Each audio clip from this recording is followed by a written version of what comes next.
right, well, hello everyone, and welcome to the Billy Dees podcast.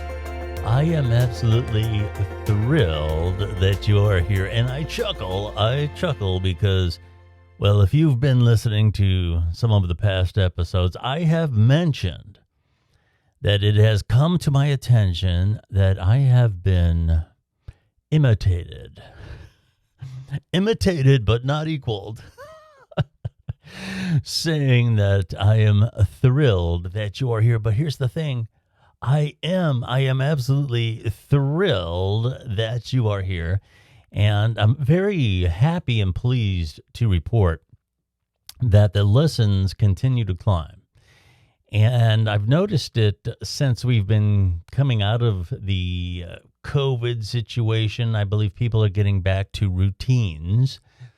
And their habits are coming back of listening to podcasts, and that's absolutely awesome. Not that it ever went away, but I'm just glad things are getting back to normal slowly but surely.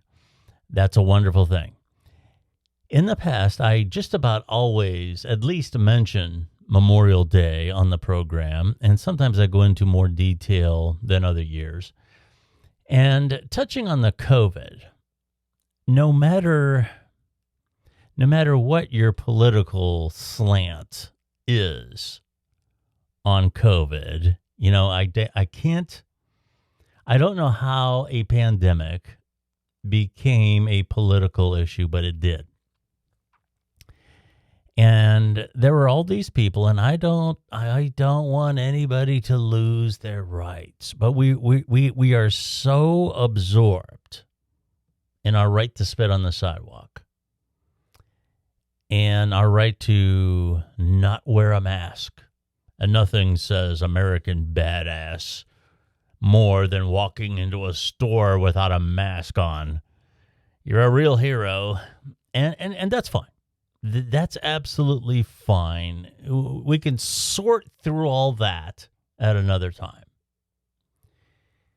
But I don't believe there is an awareness anymore in terms of how close the world has come a number of different times to having just about any right that we take for granted taken away. And World War II was one of those times. And we talk about the greatest generation. It's not just the people who went over there and fought, but it's the people who stayed home. You know, everyday Americans who were used to being homemakers and so on and so forth, who went into factories and worked very dangerous jobs. There were some horrific injuries. And, you know, the simple things like household goods, automobile parts, all of these things. Those were some very tough times of sacrifice.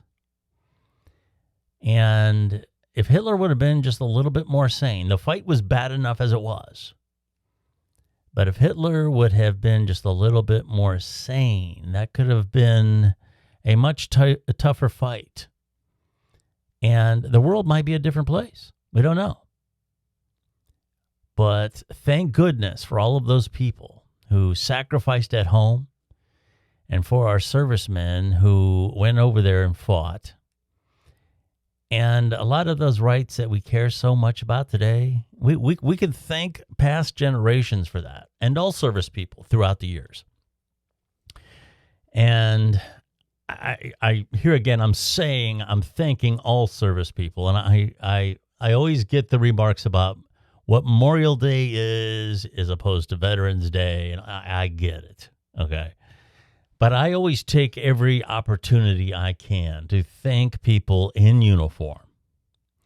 And of course, Memorial Day, we honor those who certainly gave the ultimate sacrifice, or at least served and are no longer with us.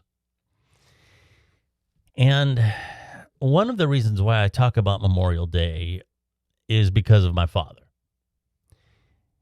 My father was a complex person. He had his issues like we all do. He had PTSD real bad. not only from what happened in his time of service, but his family upbringing was really bad. And a lot of times when I hear people get in trouble and they give every excuse in the book, their mom didn't give them hot cereal like she gave their brothers or sisters or whatever, and now they're, a bad dude. And my father had every excuse to go wrong. His mother was, without going into all the detail, pretty much killed, certainly killed by abuse. And his father spent a lot of time in jail, not just because of that. And I'm still kind of unclear as to what came of that legally. That was so long ago. But there's no question his father spent time in jail for other things. And my dad spent a lot of time in orphanages. He had a brother, and I don't know why they do this, but they split up the brothers.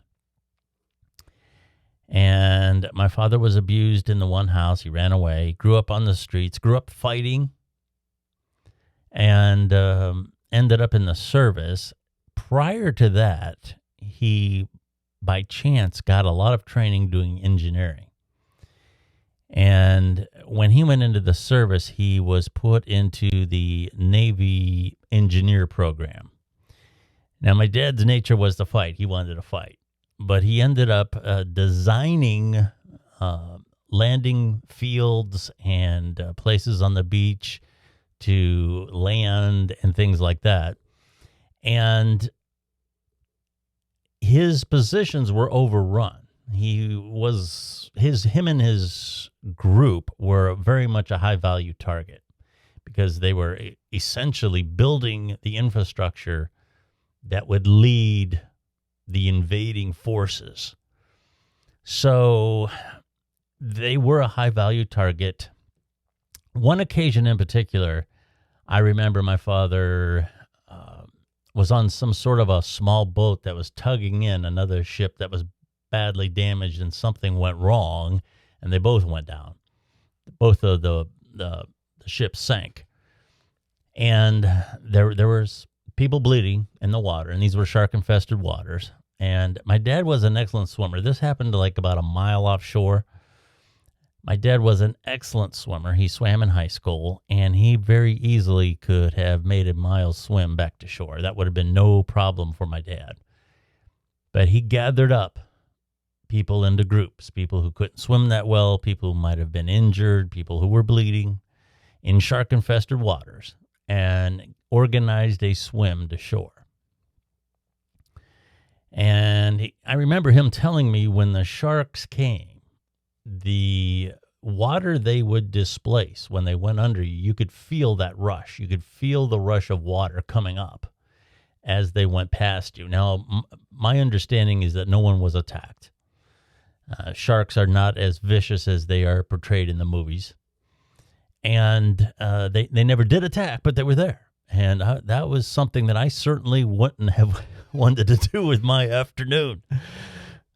However, he got to shore, and that was a very high testament to the part of my father that I admired. No fear. Absolutely no fear whatsoever. And I wish I had that. But I don't. I don't believe I do. I would certainly like to believe in those situations I would do the right thing, but I don't know.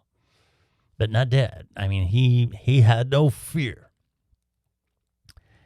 Now, he made it through the war okay, but unfortunately, his brother did not. His brother was killed by a sniper, and to add insult to injury, he was killed after the battle was already won and decided. So it was a completely senseless picking off that a sniper did, which really turned my father into a bitter man.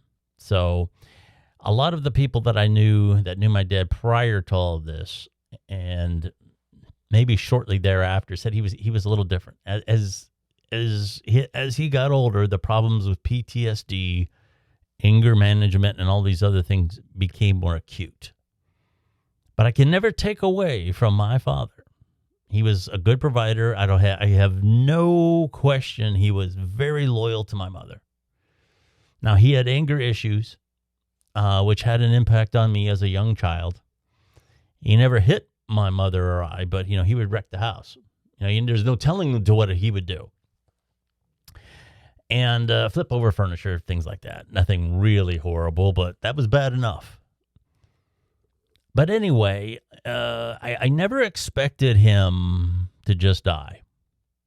I always expected that he was either going to have some sort of a violent episode and have some sort of a massive heart attack or some sort of a massive brain aneurysm, or he was going to get killed. He had a death wish, I believe. He put himself in situations that I never would have. Like I said, he had no fear. I don't care if there was 100 people out after him. He would charge into that crowd. And he ended up getting cancer, and that's a fear of mine.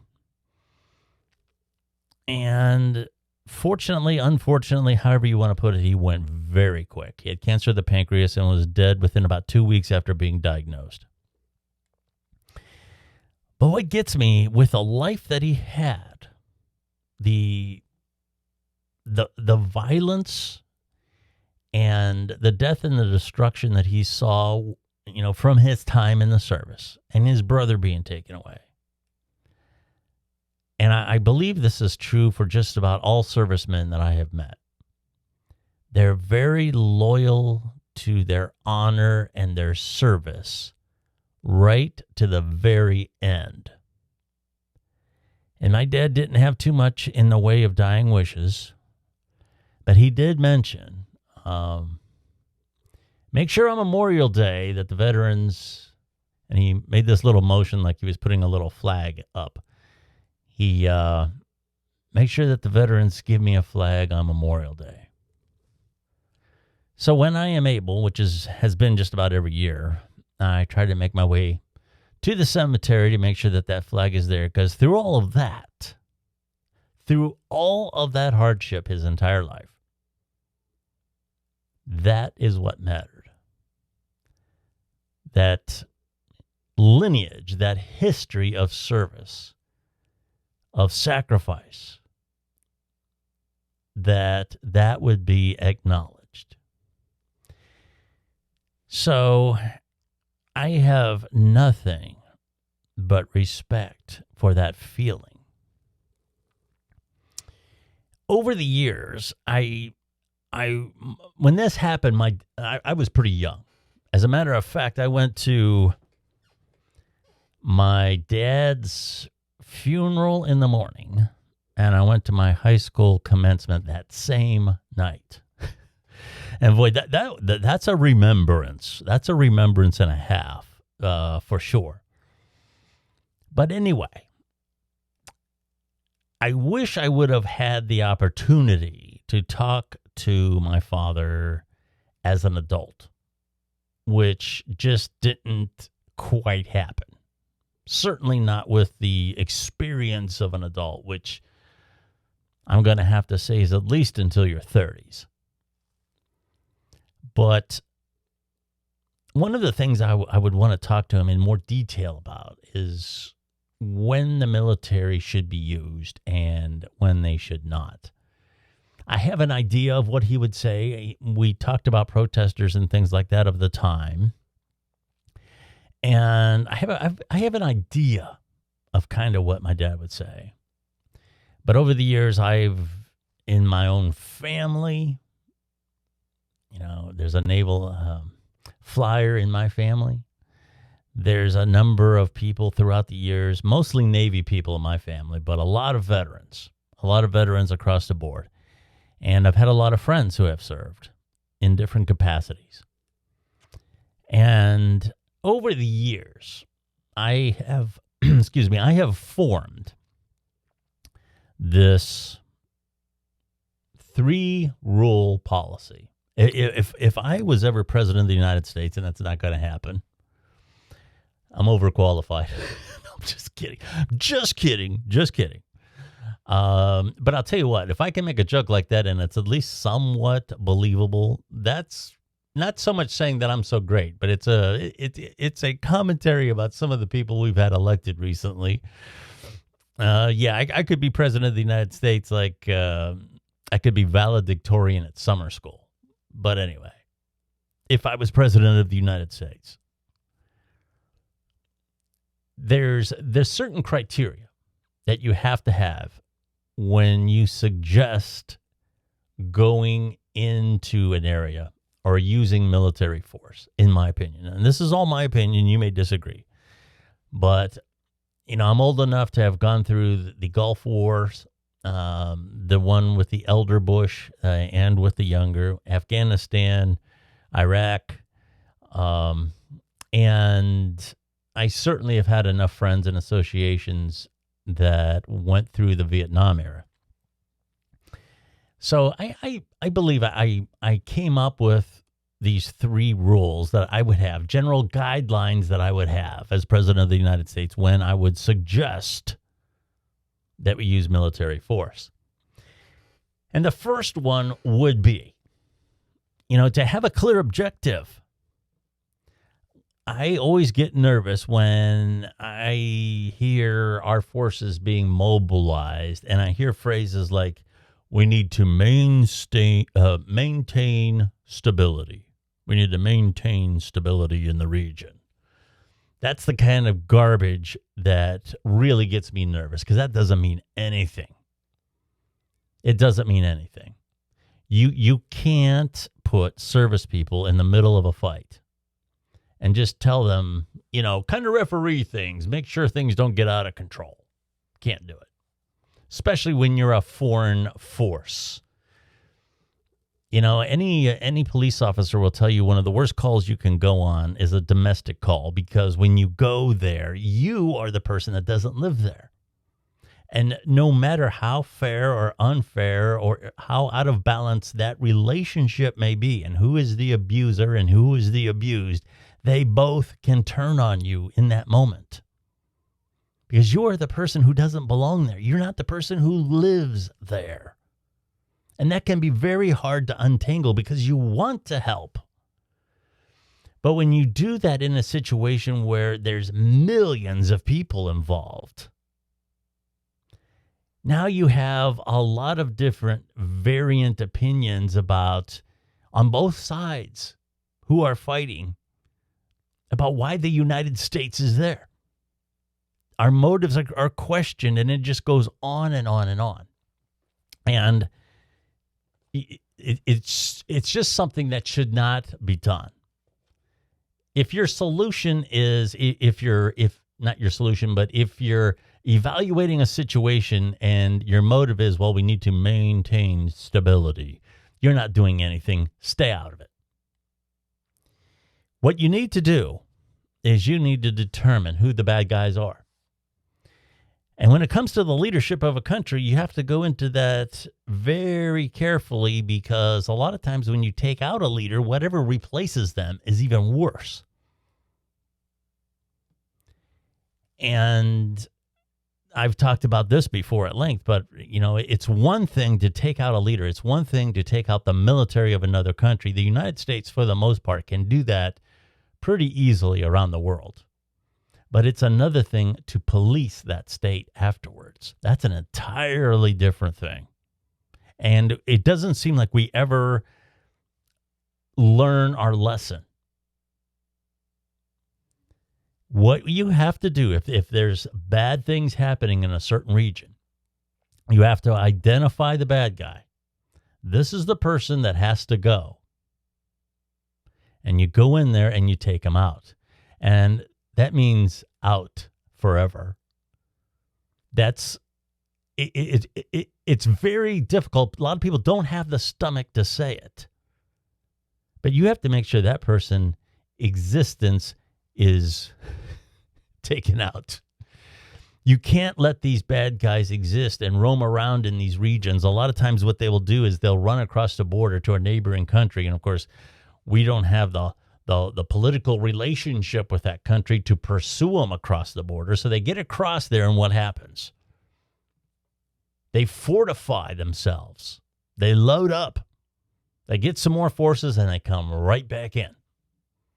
Can't do that. If going into that other country is too much of a problem, number one, you have to make sure you design a strategy that gets them before they get there. Or two, back to what I said originally, don't do anything. All right? You have to have a strategy. This has to happen. It's clearly measurable. It's not something that is vague. Well, when things stabilize in the region, that doesn't mean anything. Okay? This is the person that has to go, or these are the people that have to go. We're going to go in there. We're going to take them out. And then this is going to happen. And a lot of times when you're dealing with an allied nation, they do have problems with a terrorist group or some other sort of thing that's going on. And if you can help your ally do that by removing these people from the face of the earth, that is something that there is a clear strategy, and you know what's going to happen afterwards. The people you want in power are going to stay in power. They're the good guys and so on. And even that can get muddy. That can get very subjective depending on who you are. So you have to go into these things very delicately, but you have to go in with a clear objective. Once you've established a clear objective, then you can go to the second step, which is to go in with an overwhelming force. I don't know how many times. Well, we can't send too many people in because that might make the neighboring nations worry. The United Nations, there's going to be complaints about the increased United States presence in this area. And here again, if that's too much for you to deal with, then don't go in. Do not go in. You have to go in with an overwhelming force, number one, to protect your service people, make sure they have the proper support. And number two, here again, which will kind of lead me into my third thing, you want to make sure that this objective is attained quickly. You don't want to camp there. And that is the third step, is to leave. Get out. Clear objective. Go in with an overwhelming force. Accomplish your goal and get out. Get out. And that's another part that we often forget to do.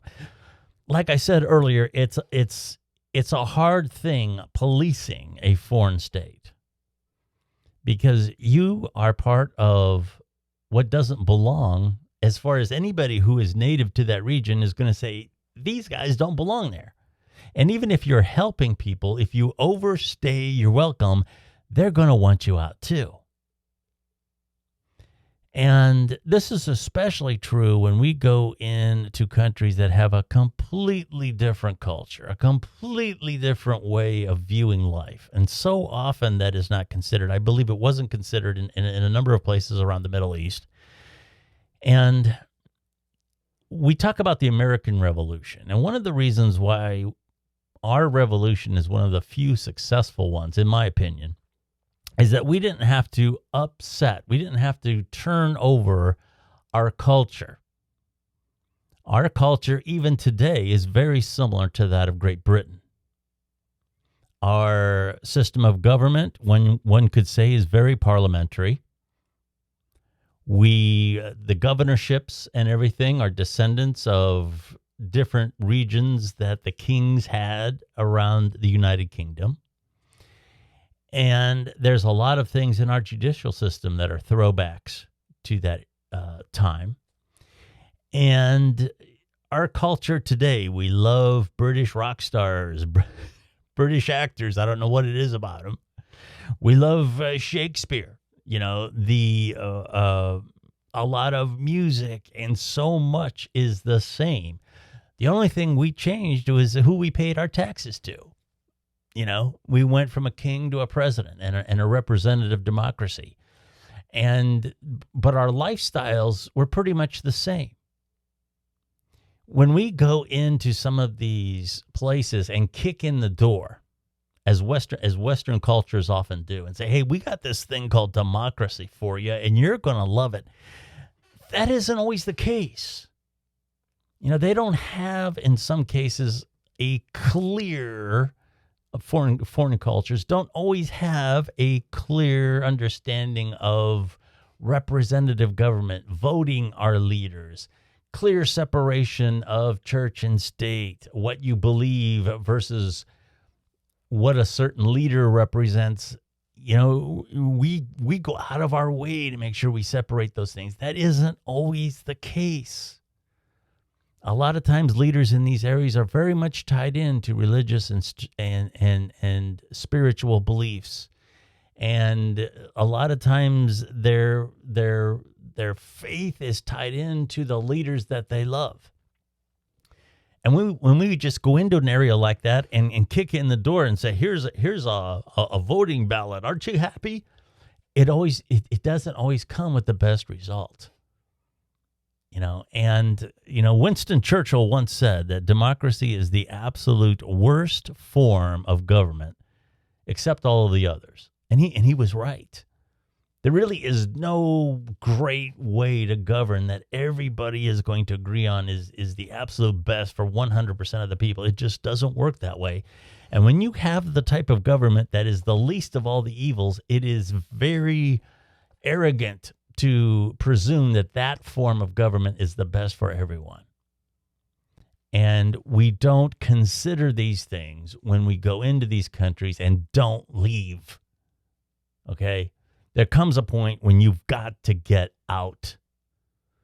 And that would be when this past weekend, whenever you're taking in this podcast for Memorial Day 2021, when you see some of these somewhat beautiful but also very haunting images of these very large cemeteries with just thousands of flags over the hill, up to the horizon.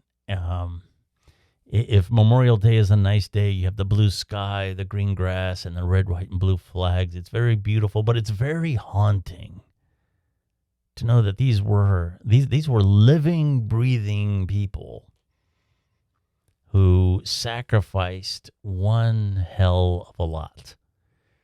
And I don't want those individuals in situations where they don't belong. They're put in situations that are impossible to manage. They're in situations where the enemy does not wear a uniform. They don't know who the friendlies are, who the hostiles are. And there's no clear objective. They don't know what their mission is. They're getting shot at. That's not where these people belong. So consider that. Memorial Day this year and every year.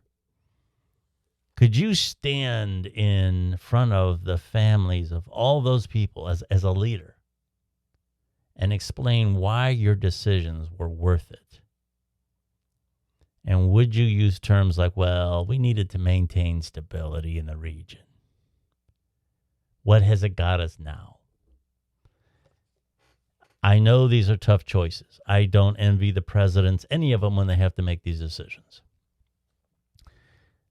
It sounds like a cliche, but politics has really got to be off the battlefield. Politics do not belong on the battlefield. It's a matter of national security, safety, and the preservation of our lifestyles all over the world. That is what matters. And getting mired down in the politics and the different groups in these different regions and what they want to accomplish, and it can be a tough decision. But here again, my opinion: clear objective, overwhelming force, and get out. And let's ask as few of our people in uniform as possible to make the ultimate sacrifice. I'm Billy Dees. I really appreciate you hanging in there today with our podcast. I hope you enjoy this Memorial Day weekend. It is a time to maybe have a cookout and spend some time with your friends and family and relax a little bit. There's absolutely nothing wrong with that. But just take a moment and realize that the pleasures that you're enjoying this Memorial Day weekend and the freedoms that you have are very much to the credit of those very fine people who are laying beneath those flags. If you would like to find me on social media, you can certainly do so. Billy Dees on Twitter, at Billy Dees on Twitter. Real easy to find. In my bio on my Twitter profile, you will find links to just about everywhere that I'm at.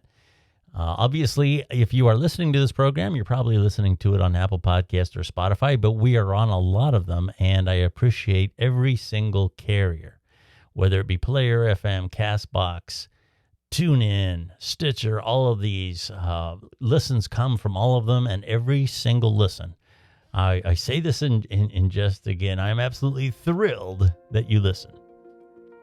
We also are we don't get a whole lot of video views per se in comparison with our audio listens, but for those of you who want to check out a video, when possible, we are putting a video on the Billy Dees Podcast YouTube channel and also on Facebook.